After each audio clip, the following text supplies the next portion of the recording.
Selamat datang di channel Trading for Better Life. Hari ini IHSG ditutup naik 0,25% ke angka 7071. Nah, di video ini saya coba menganalisa satu saham yang laba bersih tahun 2021-nya masih naik 100% lebih dan saat ini mencoba untuk break resisten dan bergerak uptrend kembali. Semoga analisa yang diberikan ini bisa bermanfaat dan membantu teman-teman dalam mengambil keputusan. Untuk teman-teman yang mau request saham untuk dianalisa, bisa like dan komentar pada posting Instagram Trading for Better Life yang dipost setiap hari Jumat. Dan bagi teman-teman yang belum subscribe channel ini, silahkan tekan tombol subscribe agar tidak ketinggalan informasi dan analisa saham terbaru yang akan diupload setiap harinya. Saham pertama akan saya analisa hari ini adalah saham BRPT.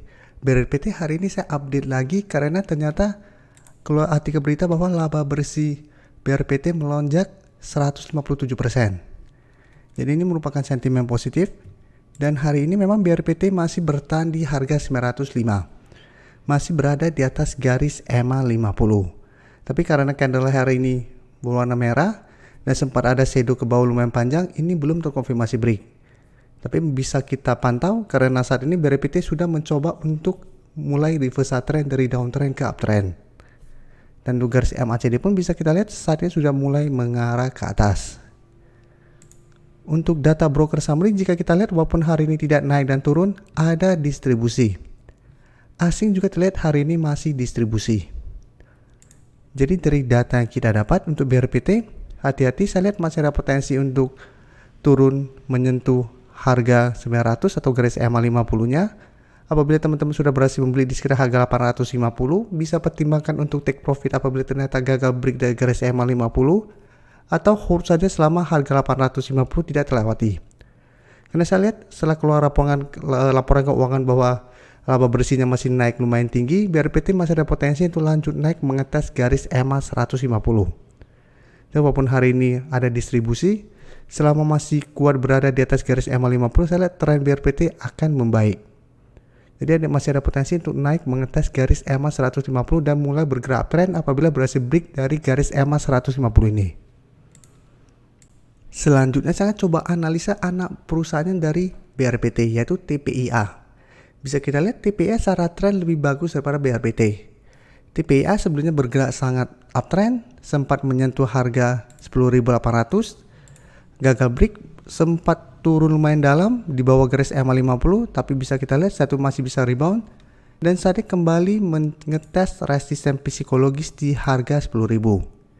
Ini memang belum terkonfirmasi break, tapi karena candlenya lumayan solid, saya lihat dalam satu minggu ke depan TPIA berpotensi untuk break dari harga 10.000 dan melanjutkan kenaikan. Untuk garis MACD pun bisa kita lihat saat ini juga masih melanjutkan kenaikan. Untuk data broker summary, jika kita lihat TPIA hari ini naik 1% dan masih ada akumulasi. Asing juga sama, jika kita lihat 2 minggu terakhir ini masih terus akumulasi saham ini. Jadi dari data yang kita dapat, saya lihat TPIA masih ada potensi untuk lanjut naik menuju target terdekat di sekitar harga 10.400 sampai 10.500. Jadi ada potensi menuju target harga ini. Apabila teman-teman saat ini baru mau entry, bisa tunggu di sekitar harga 10.000 kembali. Apabila TPIA menyentuh harga 10.000 dan masih bisa rebound, teman-teman bisa ikutan entry dengan target jangka pendek di 10.500. Berikutnya saya akan coba analisa saham INDF. INDF hari ini naik 0,42% ke harga 5.950. Bisa kita lihat di grafik, satu minggu terakhir ini memang INDF mulai rebound dari support di harga 5.750.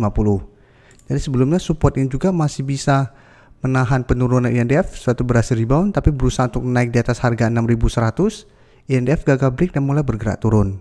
Dan saat ini juga menyentuh support di 5.750, INDF berhasil rebound. Jadi ada potensi untuk terbentuk double bottom. Tapi bisa kita lihat hari ini INDF masih berusaha untuk naik di atas resisten 6.000 dan hari ini terlihat setelah menyentuh harga 6.000 INDF mulai bergerak turun kembali. Dan harus hati-hati, candle hari ini kurang bagus. Dan untuk garis MACD jika kita lihat setelah sebelumnya bergerak turun, saat ini mulai bergerak naik dan berpotongan. Untuk data broker summary, jika kita lihat pada kenaikan hari ini ada distribusi. Sedangkan asing masih terus masuk akumulasi saham INDF. Jadi dari data yang kita dapat, apabila teman-teman sudah berhasil membeli di sekitar support 5.750, menurut saya saat ini INDF masih sangat layak untuk di hold. Apabila teman-teman memang beli di support ini.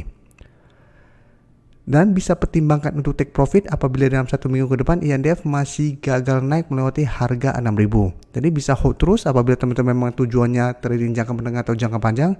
Apabila trading jangka pendek bisa pertimbangkan take profit apabila gagal break dari harga 6.000. Sedangkan untuk teman-teman yang saat ini baru mau entry, karena saat ini masih dekat dengan resisten 6.000, teman-teman wait and see dulu. Teman-teman bisa buy on breakout apabila terkonfirmasi break dari harga 6.000. Dengan target berikutnya di harga 6.100 sampai garis EMA 50 yang saat ini di harga 6.150. Atau apabila ternyata masih gagal break dari harga 6.000, teman-teman tunggu lagi di support kuatnya di 5.750 untuk entry-nya. Jadi saat ini wait and see, jangan paksa untuk membeli karena secara tren jangka menengah INDF saat ini trennya juga masih bergerak downtrend. Walaupun sudah mulai ada tanda-tanda reverse uptrend, tapi ini baru bisa kita bilang mulai reverse uptrend apabila berhasil naik di atas garis EMA 50. Jadi selama masih gagal naik di atas garis EMA 50, INDF trennya masih akan sideways cenderung downtrend. Jadi tetap harus hati-hati. Terakhir saya akan coba update pergerakan dari saham MNCN. MNCN hari ini masih naik 0,51% ke harga 995. Bisa kita lihat di grafik, 1 minggu terakhir ini memang saham MNCN terus bergerak naik. Tapi 2 hari terakhir ini jika kita lihat MNCN masih kesulitan untuk naik di atas resisten psikologisnya di harga 1000. Sebelumnya beberapa kali mencoba menembus resisten ini ternyata gagal break dan mulai bergerak turun. 2 hari ini memang candlenya kurang bagus, walaupun candle hijau tapi shadow ke atas yang lumayan panjang dan terlihat masih kesulitan untuk naik melewati harga 1000. Jadi apabila teman-teman sudah berhasil membeli di harga bawah, sudah harus hati-hati dan mempertimbangkan untuk take profit apabila ternyata MNCN dalam 1 minggu ini terkonfirmasi gagal break dari harga 1000 ini. Dan untuk garis MACD jika kita lihat saat ini masih mengarah ke atas. Untuk data broker summary jika kita lihat kenaikan hari ini masih ada akumulasi. Dan asing juga masih terus akumulasi saham MNCN. Jadi dari data yang kita dapat, karena masih ada akumulasi, MNCN masih ada potensi untuk break dari harga 1000 ini. Jadi besok MNCN masih ada potensi untuk mencoba kembali melewati harga 1000. Apabila berhasil naik, maka target berikutnya itu di harga 1050. Dan harga 1000 akan berubah menjadi support yang lumayan kuat untuk saham MNCN. Jadi apabila teman-teman sudah berhasil membeli di harga bawah selama belum terbentuk tanda-tanda reversal trend, saham ini masih bisa di hold. Dan untuk teman-teman yang saat ini baru mau entry, bisa entry apabila terlihat MNCN berhasil break dari harga 1000 dan melanjutkan kenaikan. Tapi tetap apabila teman-teman beli pada saat break dari harga 1000, teman-teman harus sangat disiplin karena harga teman-teman beli sudah sangat tinggi. Karena MNCN sudah naik dari harga 900 ke harga 1000. Jadi kenaikannya sudah lumayan tinggi. Jadi apabila teman-teman baru entry harus sangat disiplin. Karena potensi bisa saja false breakout dan balik turun kembali. Terima kasih telah menonton video ini. Like dan share video ini bila bermanfaat bagi teman-teman, dan support channel ini dengan cara tekan tombol subscribe agar channel ini bisa makin berkembang dan bisa membantu lebih banyak orang lagi. Terima kasih.